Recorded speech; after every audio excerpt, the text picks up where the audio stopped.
அஸ்ஸலாமு அலைக்கும் வரஹ்மத்துல்லாஹி வபரகாத்துஹு.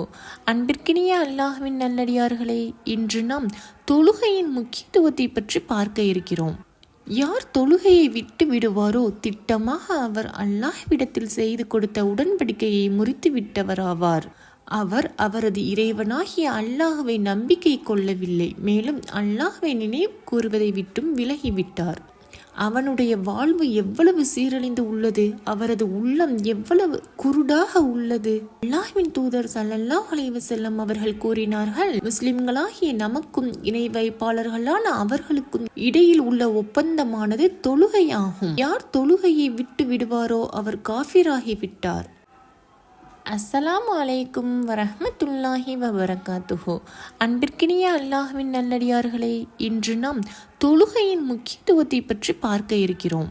யார் தொழுகையை விட்டு விடுவாரோ திட்டமாக அவர் அல்லாஹ்விடத்தில் செய்து கொடுத்த உடன்படிக்கையை முறித்து விட்டவராவார். அவர் அவரது இறைவனாகிய அல்லாஹ்வை நம்பிக்கை கொள்ளவில்லை, மேலும் அல்லாஹ்வை நினைவு கூறுவதை விட்டும் விலகிவிட்டார். அவனுடைய வாழ்வு எவ்வளவு சீரழிந்து உள்ளது, அவரது உள்ளம் எவ்வளவு குருடாக உள்ளது. அல்லாஹ்வின் தூதர் ஸல்லல்லாஹு அலைஹி வஸல்லம் அவர்கள் கூறினார்கள், முஸ்லிம்களாகிய நமக்கும் இணை வைப்பாளர்களான அவர்களுக்கும் இடையில் உள்ள ஒப்பந்தமானது தொழுகை ஆகும். யார் தொழுகையை விட்டு விடுவாரோ அவர் காஃபிராகி விட்டார்.